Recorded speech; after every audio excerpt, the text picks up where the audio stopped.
All right, everyone. It's Paul Kingsbury, National President for the Non-Commissioned Officers Association. Welcome back. It's been a while since we've come up and live streamed. I know Mark and I did this on his channel a little bit ago, but I wanted to come up. We're going to rebrand this as our Backbone broadcast. I think that kind of gets across or gets to the nature of the Non-Commissioned Officers Association, and it's a common thing I think we always know about, right? The enlisted forces, that backbone of the armed forces, that 80% that really gets things done, and that serves as that kind of strengthening post for the organization and frankly the conduit of communication and many other things. So as we get to go into this, you've seen me come up before. I used to do like a commander's kind of call thing, but I thought this backbone broadcast would be a cool thing. And I actually, about a week ago or so, we were at our national conference. And, one of the great things about those is networking and meet new people. And I had the opportunity to meet my now co-host, Mark Hurricane Halliburton. So Mark, welcome. How are things going? Hey, everything is good. Great. I was looking forward to today. You notice I was texting, hey, when are we still doing this? Yeah. Are we going to be? I was excited, but yeah, everything's going great. How about yourself? Good. So it's been, I think I finally settled in after not only, a week of NCOA conference, but then I did took a little time off, headed to the mountains of North Carolina and Tennessee, and had some time off, and then back in the seat and getting things going. But I'm excited. We came off a great annual conference. But before we get into that, I just want to introduce people to you, and tell us about you, your background, and then I want to know where this name Hurricane came from. So military police by trade, don't judge me. That was my choice. I wanted that job. Career soldier in the Army. I did roughly about 24 years, and I retired right there at Fort Leavenworth, working at the United States Disciplinary Barracks. This name Hurricane, right? His name Hurricane was given to me about 16 years ago. And it was given to me by junior soldiers, trainees. So one day I was in the barracks. We were in the field training exercise. And, of course, trainees can't smoke cigarettes or use tobacco. And I just smelled cigarette smoke out in the wood line. And of course, I had a moment. And I won't go into detail, but I'm pretty sure those who watch this video, those who've been in training as an initial entry training service member, you're pretty sure how my response was. But I had an out-of-body experience. So when I got back to the barracks, maybe a couple days later after the training exercise, the trainees at the time, the soldiers, they made a sign that said Hurricane Halliburton. Well, Drill Sergeant Hurricane Halliburton. And I was like, privates, come here. What does this mean? It was like, Drill Sergeant, when you were in the field, it felt like a hurricane, how loud, passionate, and you kept going around in circles, like turning around. And we just gonna call him Hurricane.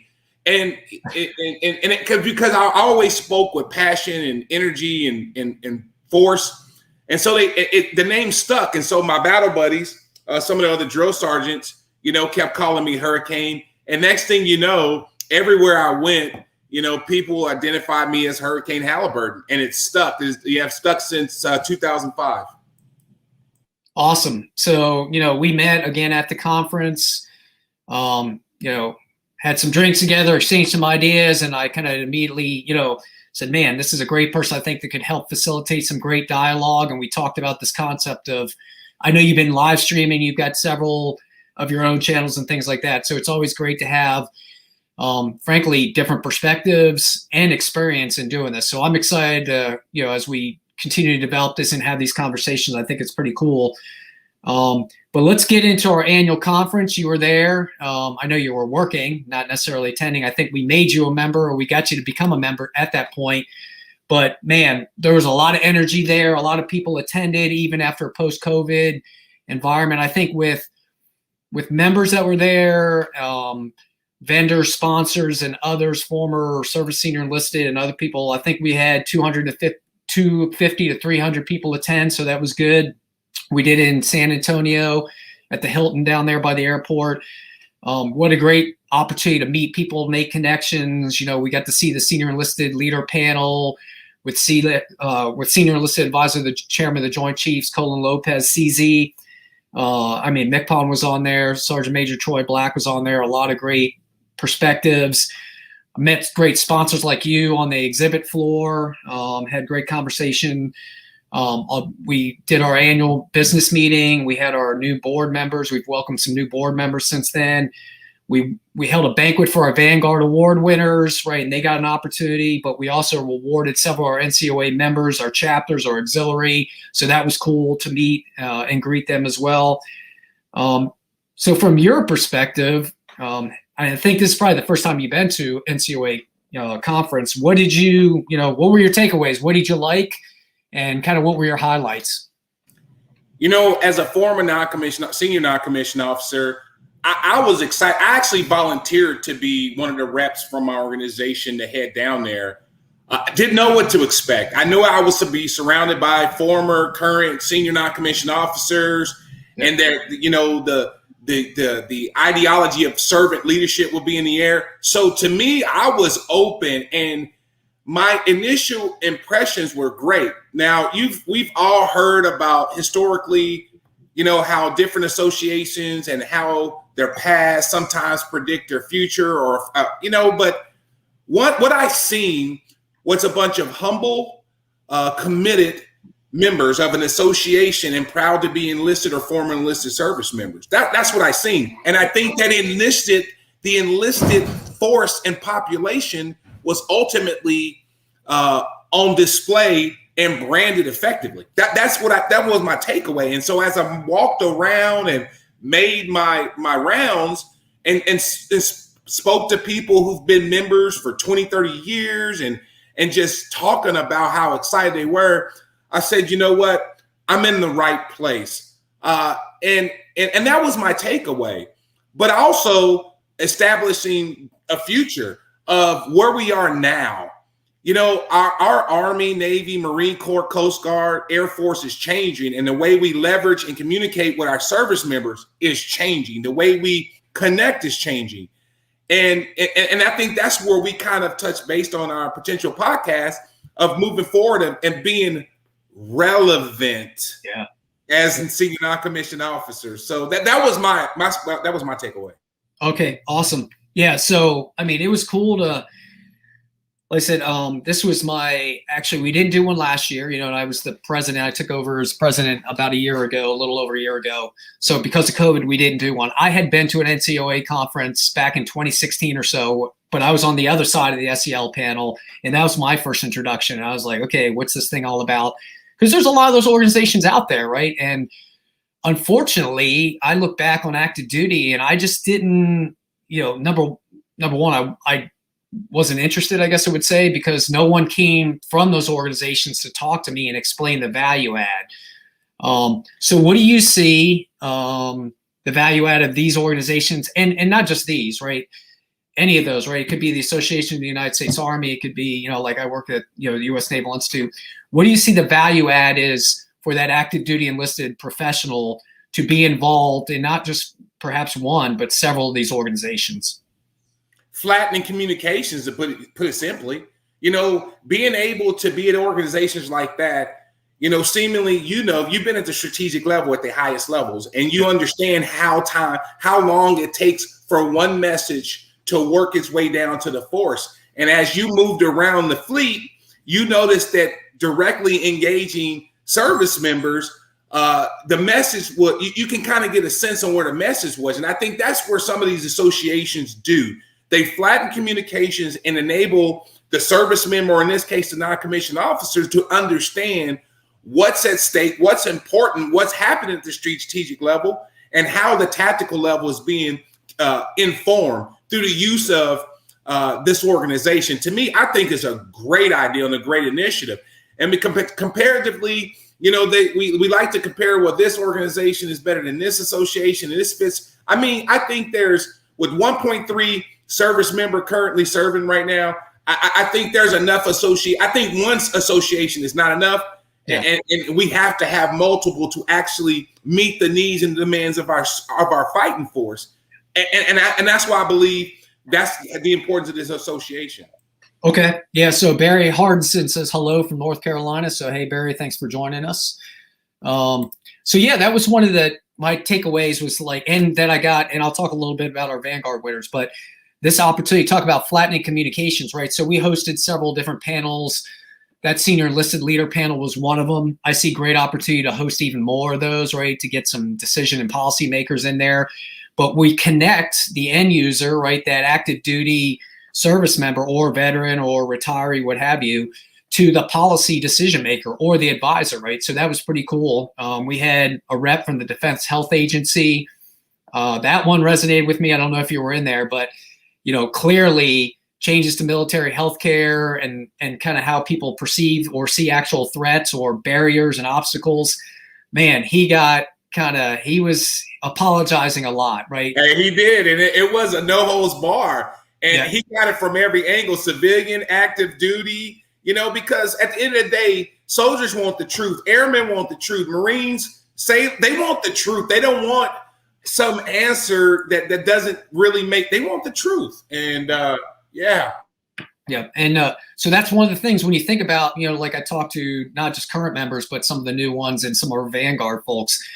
It's not just membership is like, hey, what's in it for me? What's the thing I get? Where's the discounts? What's the magazine or whatever it is? Part of it is, hey, one of your benefits is these events that we host, and another reason they don't necessarily need to be in person. We can do them virtually. Is I can connect you to policymakers that in your day-to-day, you don't have the opportunity to connect to, right? And we know not just senior enlisted leaders, but, officer leadership and civilians, they try to get around. But when you're talking, like you said, a force of at least 1.3 million enlisted members in the DOD, it's hard to get around to everyone, right? So we just, I think, provide that forum and offer that opportunity for them to provide feedback and, frankly, pressure. Because I'm telling you, if I was that guy and I was apologizing that much, I'd be going back to my headquarters staff going, what the heck is going on? And I think that's powerful. I agree with you. I think it's, man, the other thing that I would take away is, as I walked away and kind of recalled some of the things that was happening, it was that, it's time to really get after, the future of all things connecting each other with NCOs and their associations. And I think what that looks like is determined by the current members and the future members. The snail mail and the emails are great forms of communication, but we're in a microwave society.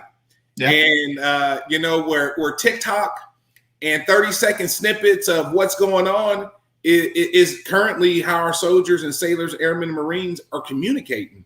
So how do we leverage that? And so that was some of the things I recall from the association as well. Yeah. So was there any, there were a lot of people there. There were some cool people. We had former service senior enlisted. Who did you get to have conversations with? I think Ken Preston was there, right? Former sergeant in the Army. Yeah. Who kind of Chief Roy in the Air Force, Ron Green, former Sergeant Major of the Marine Corps. Kind of, did you get to talk to any of them, or did you see other of the younger folks talking to them, and kind of what did you get out of that? I did, and what I also, and I know Sergeant Major of the Army, retired Preston, way back in the days of Fifth Corps in Germany, and so what I was doing is I would make my way around socializing. I'm an extrovert by nature, so I'm in my natural habitat being around people. But I would take that skill set and who I am and try to bring some active duty service member with me and say, hey, let me introduce you to, former retired Sergeant Major in the Marine Corps, Green, and Ken Preston, and all these. And some of this, let me back up. There was a Coastie, not petty officer. She was just making her way around the convention and the conference. And I engaged her and I talked to her, asked her where she's from. She was very timid, very shy. She's like, there's a lot of senior people around here. The SEAC is here and blah, blah, blah. She's like, I'm just, just trying to understand, what this is about. And I took her over to SMA Preston and former Chief Master Sergeant of the Air Force and former Sergeant Major Marine Corps at their table they had. And it's like, I want you to meet this petty officer. And she was very nervous, but, they made her feel comfortable and proud to be an NCO. Yep. And so I used that approach several times throughout the conference. Awesome. Yeah, I think it's great. And they were, as you said, I mean, I had several, spent a lot of time talking to them one-on-one, getting their insights, just not only on what's going on, but, hey, how can NCOA be a strong, relevant partner to advocate for those challenges, the quality of work and quality of life. And then also many of those, the retired guys and gals are now working for potential sponsors like you, right. Yes. Veterans United and others, right? So I'm like, hey, yes. There's a partnership, and that goes, at the end of the day, we all get something out of it, but at the end of the day, we help give resources, education, information to our members so they can make good decisions and solve problems. So I think that was important too. Right. So, so one highlight was the Vanguard banquet, right? So each year we, and this is kind of one of our huge events, if not the pinnacle event for us. And that program is an award where we vet through each service, one member from each service that has demonstrated heroism in one form or another, either life-saving or some way on or off duty. So this year, and we have one from each service, and then that specific award is named for a Medal of Honor recipient from that service. So we had Staff Sergeant Joshua Moring. He was our Army rep. He received the Sergeant Alvin C. York Award. We had Sergeant James. He was U.S. Marine Corps. Our Navy recipient was Petty Officer First Class Christopher Militich. We had Master Sergeant Briggs from U.S. Air Force, and BM2 Qual, who was our Coast Guard rep. Did you have a chance to talk to those guys about their stories? Well, we did. We live streamed with them. Yeah, we did. We live streamed it. It was awesome. And, and just, my favorite, was just sitting down at the table and talking to them and engaging and just hearing their own personality. Here I am in awe of their heroism. Yep. And they're just good people. Sometimes we look at, service members who have acts of heroism, and without meeting them, we see these larger than life people. But then we meet them and they're just humble, simple people who just were called to duty and did what they had to do to help someone and save someone's life. That's what I took away. Yeah. And we only got to touch upon at the banquet their stories, but when you hear them tell the story on their own, it's pretty like, man, I don't know if I would have done that or been able to, right? A lot of these guys were literally able to take their training that they learned and apply it to save lives or, solve crises. And these weren't just small events. These were major accidents and life-threatening injuries that they came in and helped with. So, so another thing we talked about, I don't know if you were in the general business meeting part of it or whatever, but I presented, our strategic plan for NCOA. I think that's important.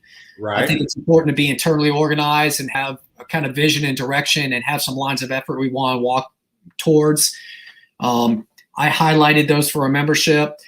And I think they're all good. So what were your thoughts on that? Or did you hear them, or what were your thoughts on it? I did. But I think to join any association, you must first know where the hell they're going. I'm not going to join something just because it says NCOA and I just happen to be an NCO. Yeah. I want to know where the hell you're going and what exactly is the mission and the message. If the mission and the message do not correlate where I'm currently as, then there's no connectivity. I think hearing your lines of effort and your strategy to kind of move the ball forward to down the line, I think was spot on. More importantly, what I am more comfortable with is leveraging communication and reaching the force for growth. I think to me that's what I touched on the most. Absolutely. And that's one of the actual, the 4 goals. And I just real quick, reestablishing our relevance and reputation as a top-tier military and veteran service organization, advocating to improve quality of work and life for our members and families, strengthen our brand and value while increasing our reach, right? Because that's eroded over time. So strengthen our financial footing and organizational resilience. So we've done a lot of work with the board internally to get squared away. And then, to your point, provide relevant opportunities for our members and enlisted leaders to strengthen their thinking, expertise, and networks. And I think that is going to be a huge area of growth for us when we look at future conferences, programming in professional development content, not just an SEL panel, but what are those discussions or that education or those resources that today's service member really wants that will attract them to come to that and then become a member, and then using the tools like you and I are on right now to have forums of discussion, debate, or education as we go forward. So I'm excited for that. Yeah, I think that's going to be good. And I think we were kind of talking about this and socializing. I attend the conference, and while I'm attending the conference, I'm able to go to classes about, professional writing or ethics or, developing my subordinates. And I can take these classes, then take them back to my formation and to deliver what I've learned while attending the association in the meetings. I think that's important. Otherwise, it's business meetings, and there's nothing really fruitful for me to take back to my service members. So I think that's what's important. Yeah, I was pleased with the attendance, like I said, and there was an energy there, and I got great feedback. And that was one of the great things as I talked, not to just you, but members, and then those former service senior enlisted. I had some really, face-to-face hard discussions with some of our Vanguard members and their spouses where they came at me and were like, hey, what's this all about, right? But as they helped me talk through it and I was able to communicate our strategic goals and our plan, it just validated to me that everything we've drafted and written in there is what we need, what people want to know. So that was important for me, because you can write a strategic plan, you can write all this stuff and these lofty words, but if it doesn't connect and get you and can get you to answer why it's important, it's useless. So I walked away with great validation. So Gerald Morey is with us now. So, hey, Gerald, how's going on there? So Gerald he's one of our board members. And he's going to actually start running that fourth line of effort, frankly, that professional development piece. So for our conference next year, which we're going to finalize the location and stuff, we're definitely going to program some great educational stuff in. And, Mark, one of the things I learned too was talking to the sponsors was this linkage of not just having a table there, right, and being on the exhibit floor, but hey, I got USAA, they got an educational foundation, they've got a curriculum of educational or financial education. I'm like, hey, man, how do I bring that into the conference? Or how do I use Veterans United to give us a seminar on how to best use your veterans benefits? Or maybe an organization like yours can talk about, hey, you get all these educational benefits. Let's talk about how you best use them, right? I think that's a great thing that we can build in too. I agree with you, wholeheartedly agree with you. And I think that's how we get after it and move the ball forward. Absolutely. It's just communicating. So, yeah. All right. So let's talk about Backbone Broadcast, right? We talked about it loosely. Where do you see this going? You and I, we're going to be hosting these conversations, and you and I think of the same way. We want to be real. We want to have authentic conversations. I see you doing that on your other broadcasts. Yeah. What do you see us doing together? I mean, honestly, Backbone says it all. It's like, in order to have an upright podcast or upright organization, one must have a spine first. Yeah. And we're talking Backbone. I'm talking about, see here, I go get passionate. When we're talking Backbone, we're talking about being authentic and keeping something upright and transparent as enlisted service members, and not truly trying to sell superficial crap and having discussions that I can, go somewhere else and if I wanted to listen to something that I wanted to hear. I think sometimes we as service member need to hear what we sometimes don't want to hear, but that's relevant. And also is be able to allow our service members the right to say something. Yeah. There's so many meet groups and podcasts that are top heavy and that kind of steer their narrative to kind of shape what they want. But the voice of the junior non-commissioned officer and the junior service member, it's not necessarily heard in that mid-level NCO. And to me, that's where the rubber meets the road. Yeah. That's just my opinion. Yeah. So why do you think that happened? I mean, so I think there is a space where, as NCOA, and I was, like I said, retired fleet master chief. I had opportunity and I had access to leaders and a voice. Yeah. All the service senior enlisted, they can testify and stuff. But I think as well as I do, I think there's some kind of constraints on what they can say and how far they can voice that actual reel. I think we help by bringing that reel out, right? We bring some of that raw out. And I think, like you said, there's a piece of, when we talk about a voice, and our ability to advocate, it's not just our legislative affairs team up in DC advocating, right? This forum that we're on here now, and one thing I see is you and I are having conversations on this with panel of junior enlisted, just talking about it, right? What do they want to talk about, right? And like in an unfiltered forum where they're safe and they can say what they need to say, but in a way that contributes positively to the conversation, or helps advocate for resources and policy. I think that's going to be a great thing we can do. I mean, I think you said it right. The conversation should drive change. Otherwise, it's just a conversation. There should be a takeaway and an end state for the talk. And I think you're right. I think, to drive change or policy relook based off the conversation of where we're truly, those at the 50,000 feet level can't really see. They only can be communicating with what's on the ground. And I think this is kind of helpful to flatten that communication. Yeah, absolutely. So, all right, Mark, I think I just want to tee up on this one. I want to introduce people to you, have a quick conversation. I look forward to this. I look from learning with you and learning together. So many guests we're going to bring on. We're going to bring on sponsors. We're going to bring on legislative folks. Hopefully we get some policy and political folks and decision makers, House and Senate Arms Committee members, active duty flag and general officers. I mean, it just doesn't have to be senior enlisted, right? Our people want to hear from the decision makers too. So we're going to see what we can get done, but it's going to be exciting.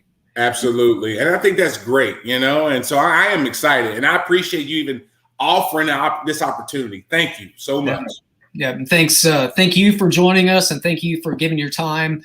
Like I talked to several people, membership in organizations, if you want to admire things, you can be a donor and give us money, and we'll take that all day. We have got great programs. We got scholarship program. We got Betsy Ross Fund. We got a disaster relief fund. We're always looking for donations and donors to help us. But to me, membership is an active role, right? So members, I need a lot from you, right? I need your time and your talent, right? And you're giving us both. So I really appreciate you helping us out as an organization. I think this is really going to help us, like you said, be relevant in a digital age and connect with today's service members. So thanks again to you. Thanks to all our members who are out there. Hey, we've got that goal to get 1,200 new members this year. We got about 850 new members last year. But you guys are all the best recruiters for us, right? The people who are actually members can talk about what it means, who have been to these conferences, who see the value in the things we offer and the benefits. So any help you can give to socialize who we are and what we do is always welcome. Thanks for your support. Hurricane, have a great weekend. We'll tee up. Let's go out and get some cool guests. Absolutely. And then absolutely. To everyone else, remember there's strength in unity, and we'll see you next time. Oh, a backbone.